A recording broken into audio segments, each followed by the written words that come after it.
Hello, I'm Peter Sárosi, and you are watching Drugreporter Café, our video series on international drug policies. Today, we will discuss the progress of cannabis legalization in Mexico with two advocates who are in the front lines of drug policy reform. But before we introduce our guest speakers, please watch our collection of news on drug policy around the world.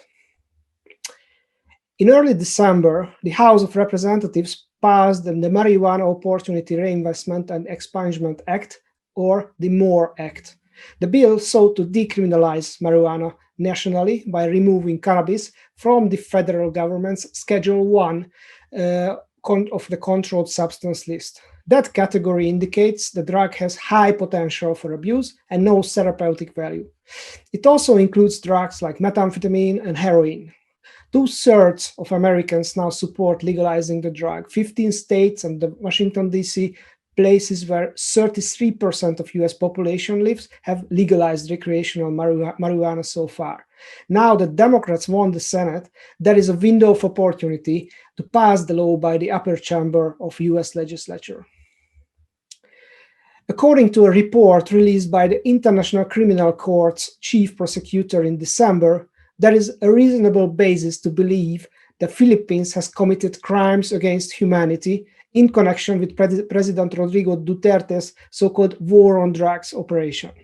The crimes included murder, torture, infliction of serious physical injury, and mental harm. The ICC report noted that law enforcement officials were involved in the deaths of more than 5,300 people during the anti-drug crackdown. A final decision on a formal ICC investigation could come in the first half of 2021, the report said, attributing the delays to the coronavirus pandemic.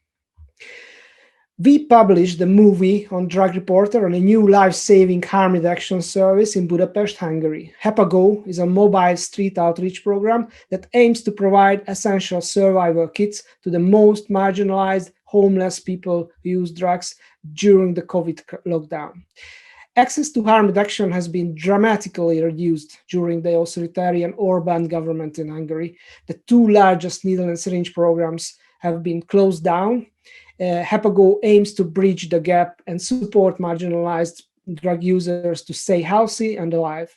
Besides distributing harm reduction tools, it assists clients to access hepatitis C treatment. The movie you can access on the Drugreporter website. A Dutch trial of state-regulated cannabis cultivation farms to supply coffee shops risks being derailed by an outbreak of protests against planned legal cannabis plantations. The Dutch government decided in 2017 to experiment with the legal regulation of cannabis cultivation. The current law allows the selling of cannabis in coffee shops, but it prohibits large-scale cultivation.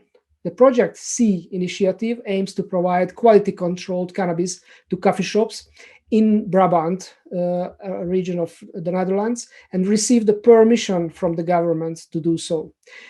But a group of local residents started a protest against the planned cannabis plantation in Etten-Leur, a city near the Belgian border.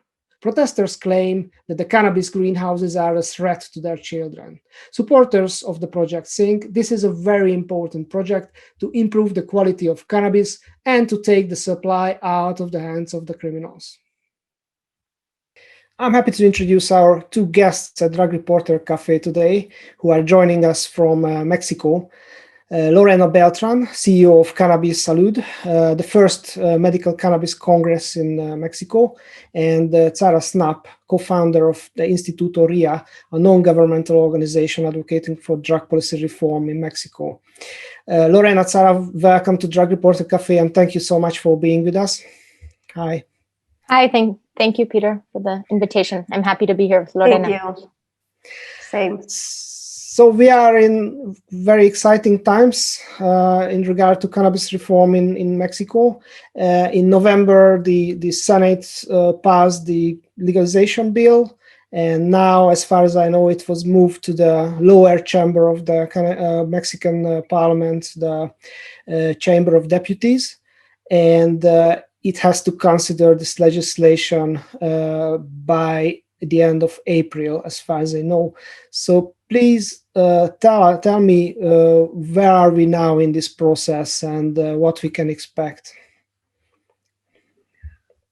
Well, I'll go first, and then if Lorena wants to jump in, I'm sure she'll have some comments. So we're in the middle of a long legislative process, in the sense that this is now the third time that either the Senate or now the House of Deputies has asked for an extension from the Supreme Court.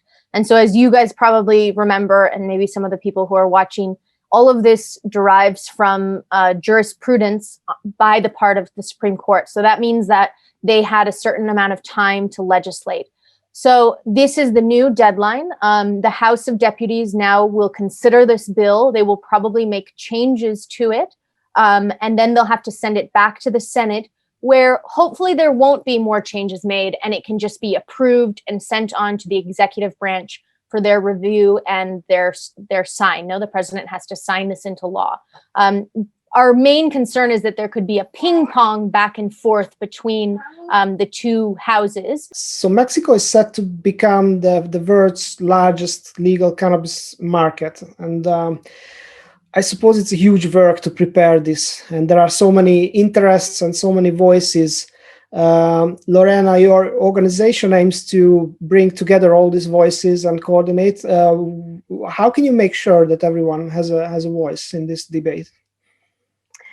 Well, we have been working towards a good regulation for Mexico since 2015, approximately. And through CannabiSalud, this annual Congress that started back in 2017, I've seen the interest just grow each year, not only nationally, but internationally, of course. And not only the United States and Canada. Now that Latin America is legalizing, there's a lot of interest from Latin American countries such as Colombia, who legalized medical cannabis even before Mexico, because it's also important to know that Mexico has a medical cannabis bill since 2017. However, we lack the regulation of this bill. We're still waiting for it to be published. And I think there's also a deadline for this, which is this weekend, January 10th. So we are also expecting the regulation for medical cannabis. If that happens, then we're going to be able to cultivate for scientific purposes and to cultivate to develop medical products, such as pharmaceuticals and herbal medicine. Both of these categories need to have clinical research, meaning that we won't have medical cannabis products on the market right away. We can also import and export these type of products. That's what this regulation it's establishing. Once it's published, we're going to be able to get these licenses. And what Zara was saying, it's about a different proposed bill that covers the personal use, the adult use, and the industrial hemp. So there's still some time to see a regulation. First, we need the law for that. Medical cannabis is a little bit more advanced, but again, it's been years without a regulation, and still the interest nationally continues to grow. I think Mexico is just a privileged point to grow cannabis in terms of cultivation because of the environment we have all over the country. But then we also have a lot of challenges when it comes to how conservative our population is, the time that the government is taking to approve this, religion, the drug, the war on drug that we have been seeing for many decades in Mexico. Also the United States not being federally legal. There are a lot of factors that contribute to slow down the process in Mexico. But I think 2021 is a year that we're going to see these regulations moving forward. And of course, the interest in investing in Mexico, it's huge from many different companies, as I mentioned. And that's why we have to be very careful on the way we write the regulations for Mexico. We want to make sure this is a regulation that benefits Mexicans first.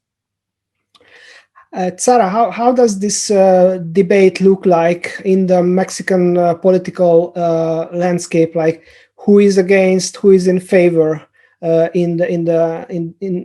the political forces in Mexico? Well, that was one of the interesting things in the Senate debate, in the sense that all political parties had senators that were in favor of this bill. And many of them spoke with a rights-based approach. Many of them spoke about the benefits that would come from regulating this market. And so even from the most conservative party, the PAN party, there were several senators that broke with their party and said, I'm going to vote in favor for these reasons. And so we're seeing much less pressure to not regulate, although there are definitely people who are afraid of what that might bring, or the normal stigma around what a regulated market could mean. But in general, we see the political forces really being in favor. And Morena, which is the party that is in power, which is the president's party, has a majority both in the Senate and in the Congress, in the House of Deputies. So we don't expect this to be to not move forward because of votes. In the Senate, it was 82 votes in favor. And so really, 82 to 12, I think. So we really do think that this will move forward. The thing that's hard is when you get into the details. And that's where, in Mexico, one of the things that we've been pushing for is that they would eliminate simple possession as a crime. And this because in our current context, the most likely scenario, if you're found with any quantity of cannabis or any other drug, is that you will be extorted by the authorities. And so what we're trying to do is reduce opportunities for that sort of corruption that happens on a daily basis. But that can be scary to people. What does it mean to eliminate simple possession as a crime? Well, it means that we would treat it as we treat alcohol, in the sense that I can have all the alcohol I want either in my house or in my vehicle. And as long as I'm not drinking while I'm driving, there isn't a problem. And so it really should be dealt with in that same way. And that's been one of the main demands, both from the cannabis movement and then from the coalition that we form part of, which is Regulation for Peace. And this is really to take away the criminalization of people who use cannabis and ensure that we're not just creating a higher threshold, which is basically what the law proposes, that it would increase the threshold allowed for possession to 28 grams, but you would still need to be taken to a police station where they would weigh the substance, ensure that it is cannabis, and that detention can last up to 48 hours. So we really want to remove that possibility of corruption and of human rights violations that can happen during a detention, and allow someone to be able to really take away those criminalizing aspects. And then on the other side, that what we're really looking for is how do we incorporate affirmative actions and social justice interventions into the cultivation part of the regulated market. So how do we ensure that the communities that are currently cultivating can be the first that are really benefited from a legal market? So there are several criticisms about this, about the bill, and many say that this bill favors big companies and not communities. What do you think about those criticisms, Lorena? How would you respond to those? I'm sorry, to the criticisms of what? That many critics say that the bill favors big companies and business interests and not so much communities. Well, I think there's aspects that do try to benefit communities. For example, the percentage of licenses that are going to be given to small farmers and indigenous communities. Right now, it's 40% of the total licenses. And just as Zara with her movement on the other side of different movements, we're also proposing a higher percentage for that, at least 60% of licenses for the communities, just to have the majority. There's also some points that establish that they can have more than 1 hectare of cannabis cultivation. For example, just a regular businessman or women can apply for a license for up to 1 hectare of outdoor grow for marijuana, psychoactive cannabis. And these communities can just have more than one. That's another benefit for them. Right before it passed in the Senate, there was no vertically integration allowed for just regular business people. But communities were able to be vertically integrated. That changed last minute when it was voted in the Senate, and now it's open. Like I can have a vertically integrated business. That's not prohibited anymore for business people, and I think not many activists and people in favor to help communities agree with this vertically integration, because there's the idea that this can bring big companies to Mexico and be monopolies of the industry in our country. So hopefully we see more changes into that in this next session in the lower house, in the Chamber of Deputies. But I think, as Zara was mentioning, most of legislators are in favor. And I see more and more of them as they become informed and educated, that they are really looking into helping communities. Again, just because our president has always preached pretty much that indigenous communities and the poorest people in the country have to be our priority. And I think in order to this bill to pass, we need to see that not only in paper, but really how are we going to take these actions and make sure that not just because there's 60% licenses, that doesn't mean that they're going to be really like active, and there's going to be an economic and social and environmental impact in those communities with that 60% of licenses.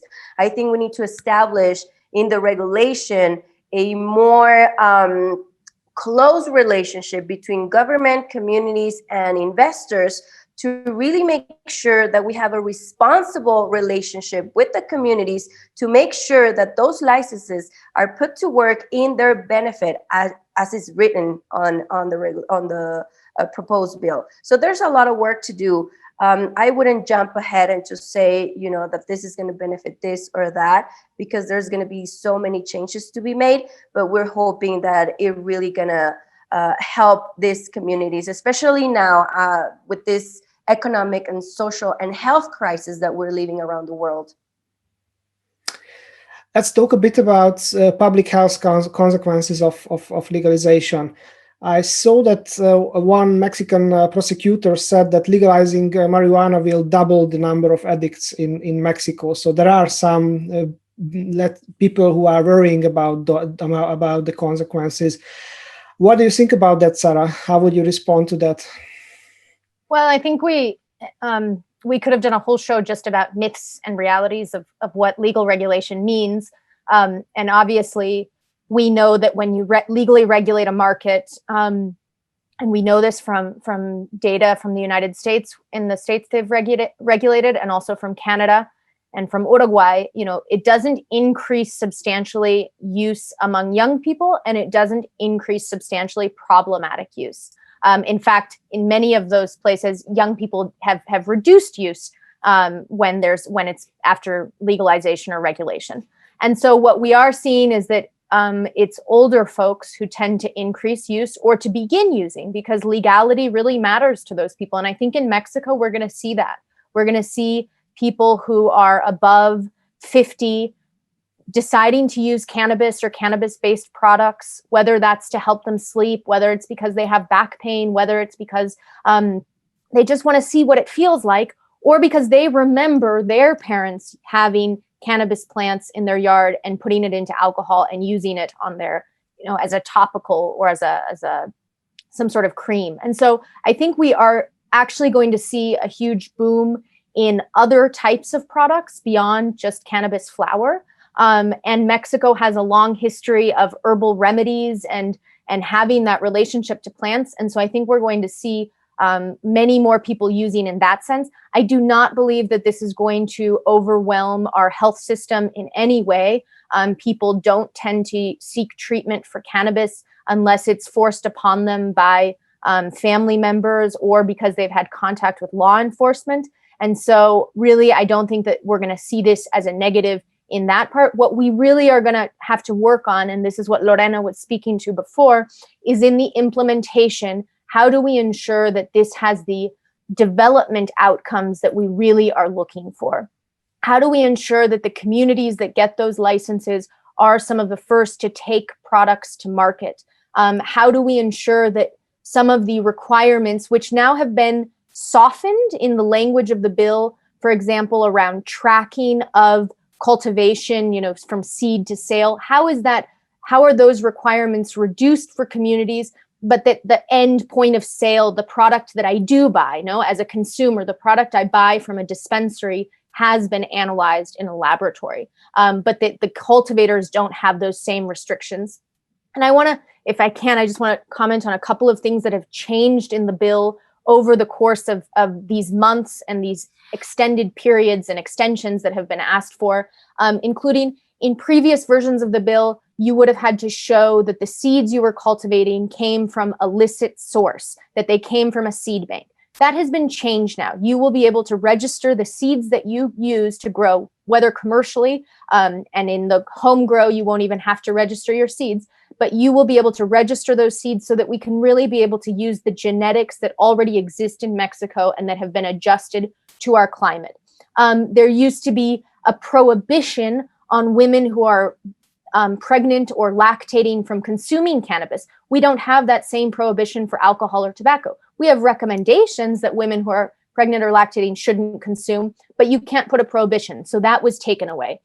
The packaging of the products, it used to say it needed to be biodegradable, it needed to be recyclable, and it also needed to be anti-child, be able locked from children. Those are really high requirements. Now it says preferably it would follow those standards. And so there has been there's been a softening of some of these high barriers to access that was concerning for communities. And so really, and I think Lorena is also speaking to this, we need to ensure that what's in the bill is as good as possible. And then we need to move into implementation and what that really looks like, ensuring that communities apply for those licenses, that they have the investment that they need in order to cultivate at the scale that they choose to, and that then they have investment in order to be able to sell and transform those products. And there are certain restrictions, for example, on points of sale. If you are a company or a community that wants to sell, you will only be able to have 3 points of sale per state.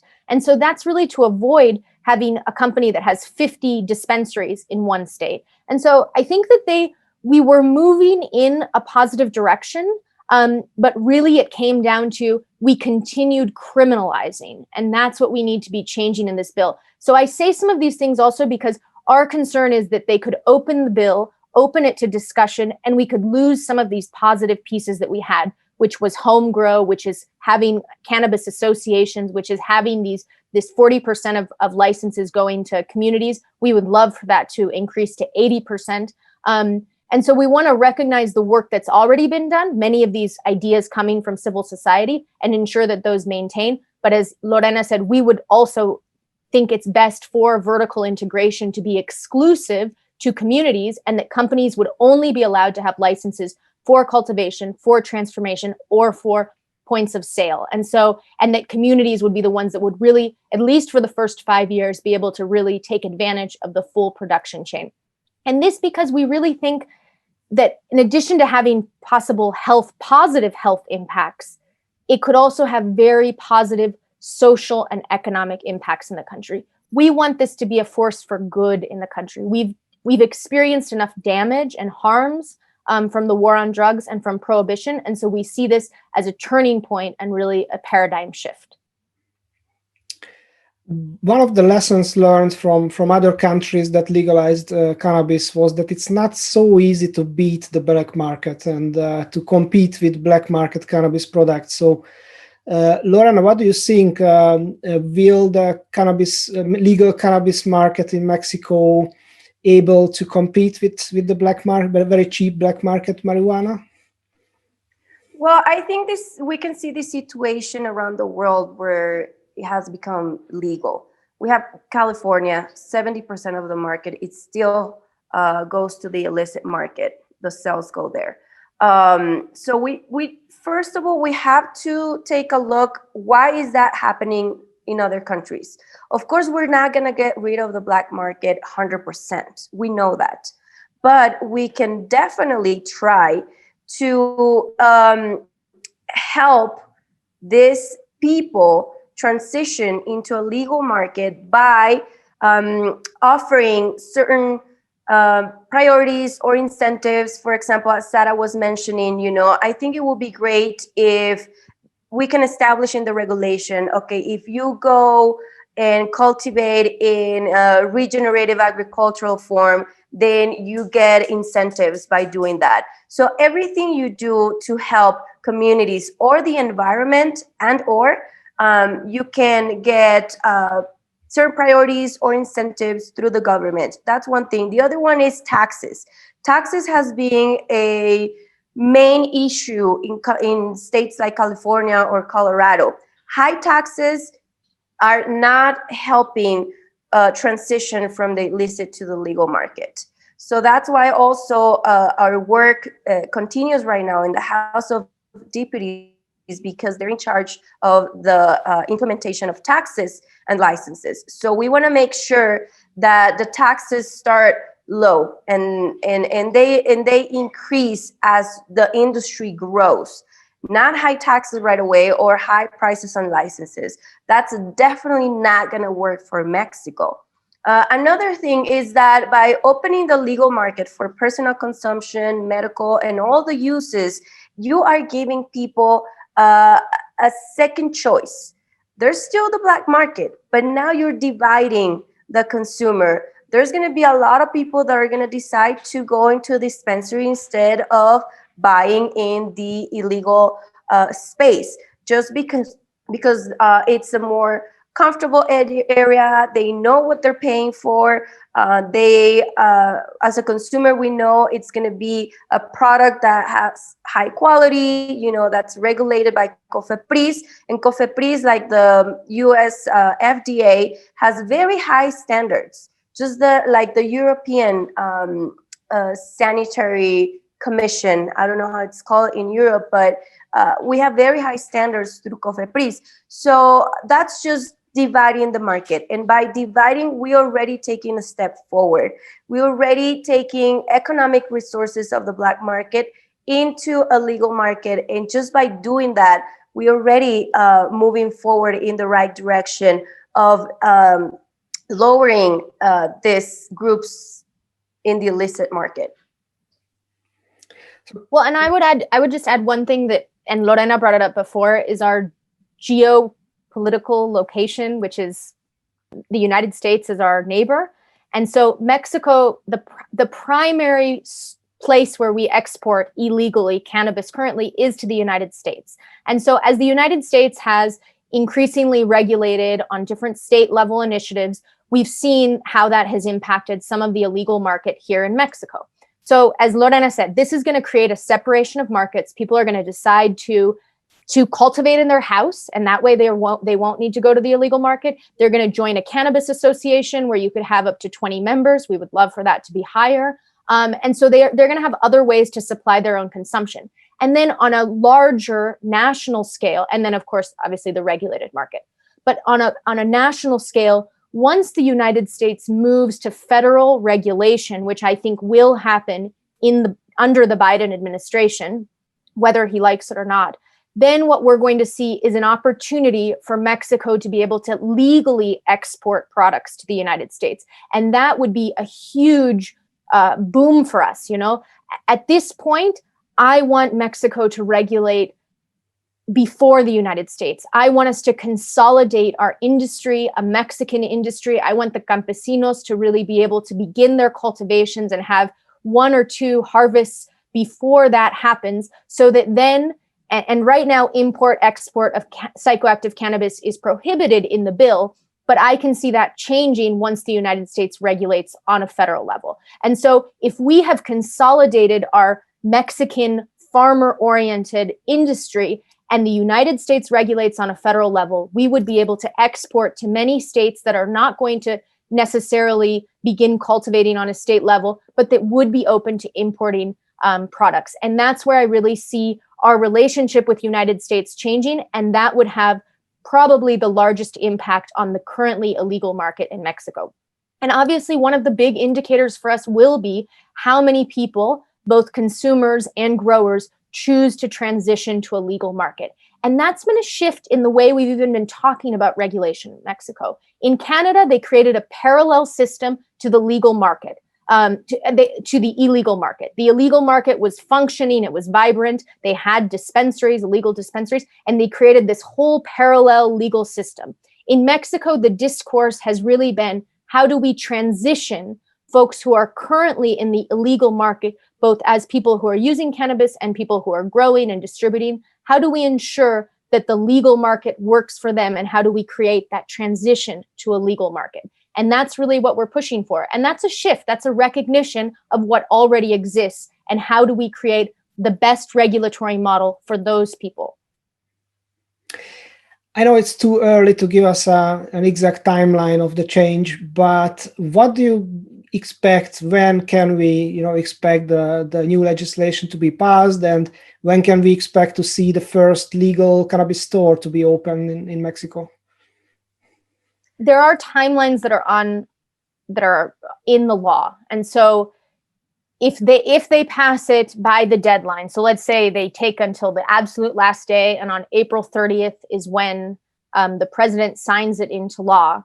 6 months after that, they have to have created the Institute for Regulation and Control of Cannabis. So they have 6 months to create that. And within 18 months of the approval of the bill, they have to be giving out the first licenses for points of sale.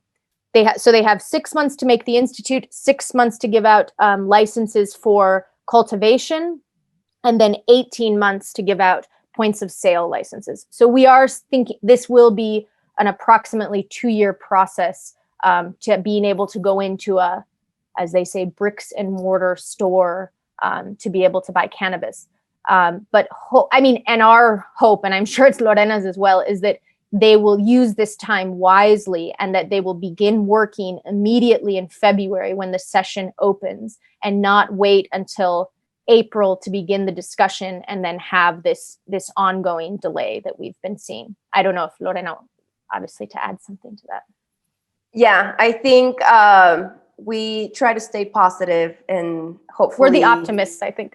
Yeah, we're super optimistic about it, because we're the ones working there in the front line every day. So definitely it's something that Mexico needs. We just have to educate the masses, right? Our society needs to understand that let's not just focus on the personal consumption. There's more about it. We have industrial hemp. We have all these other areas that we have to and we need to explode now in Mexico. As I mentioned, we are in an economic and in a health crisis right now. So we have to focus on our domestic market and grow local. If we start, just focusing on small areas and have communities just to work on that community without even thinking of right now exporting to Europe or I don't know where, just focus on really establishing a solid economy for that community. Make sure they're also growing other stuff. People are dying of hunger, so in our mountains in Mexico, in the far regions in our country. So why not just to implement regenerative agriculture, for example, where you implement also cannabis into this rotation of different plants, so we can have food for that community.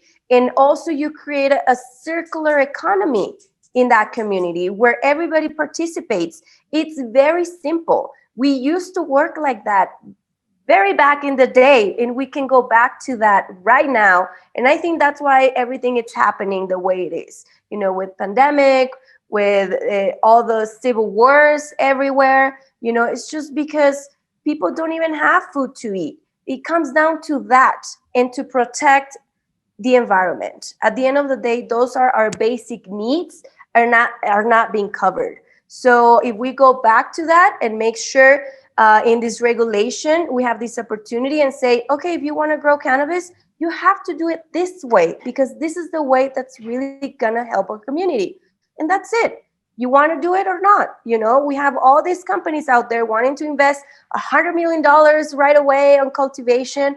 All right, let's bring that money, but it's going to be under our rules. And those rules are going to establish that our communities are first. You know, it's just about education. And I think we're doing that pretty good right now. Yeah, as you said, Lorena, both of you have been working in the front lines of reform and advocacy. Before we finish this discussion, can you please share any useful advices or tips with international activists, you know, activists from other countries, like what worked and what didn't work in advocacy to convince the people? Yeah, let's start with Zara and then Lorena. Okay. Well, I think one of the ways that we took advantage of our situation is by using strategic litigation. And that means that the regulation that is currently being proposed should be very mindful of what were the guidelines given by the Supreme Court, which were really about the rights of people who choose to cultivate cannabis in their homes, and that the prohibition of that infringes on our right to the free development of personality. And so I would say to folks who are working in other countries, find out what are the legal loopholes that you can really begin to take advantage of, and figure out what are the cases that you might be able to take that are going to force politicians to act. Because the education is important, because we need to bring public opinion along with us.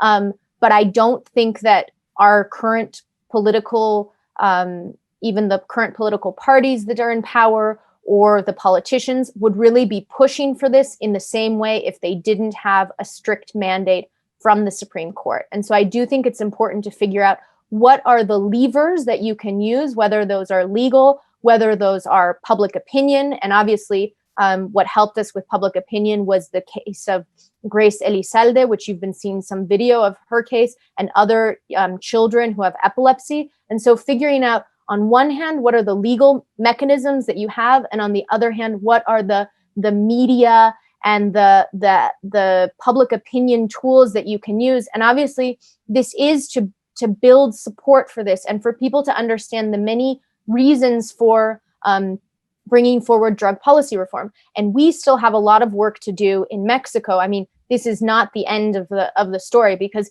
we are the second largest producer of poppy third largest producer of poppy in the world, which creates to make heroin, which then we export to other parts of the world.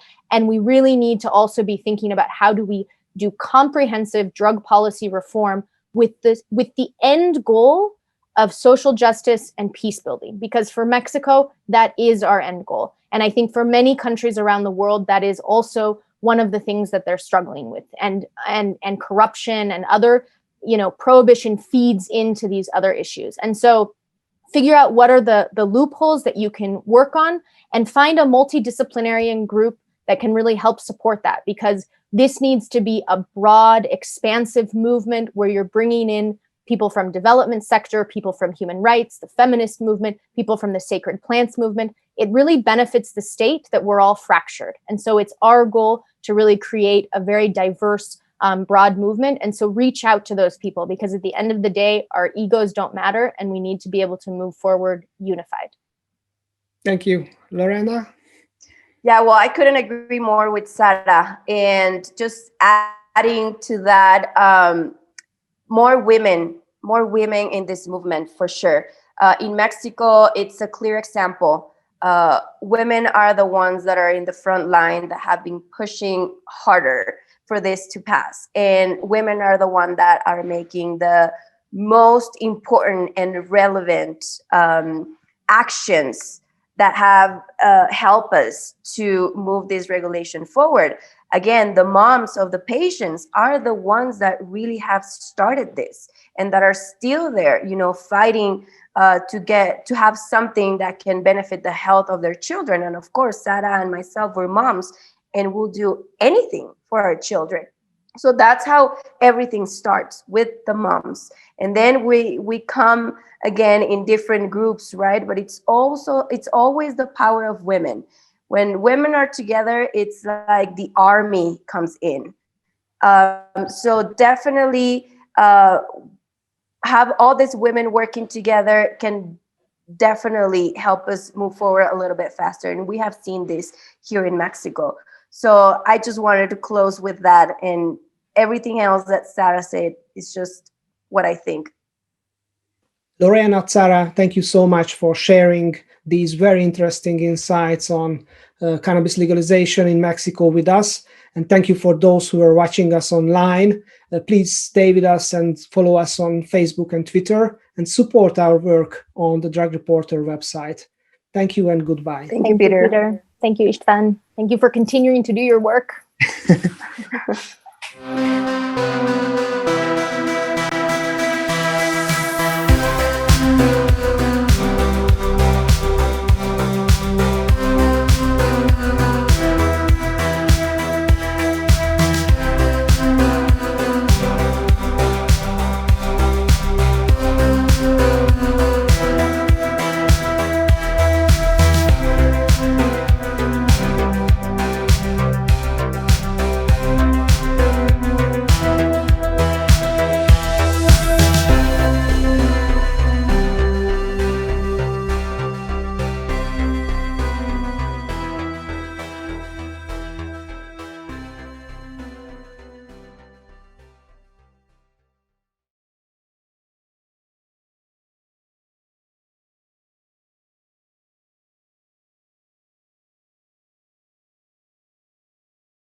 Lorena, Zara, thank you so much.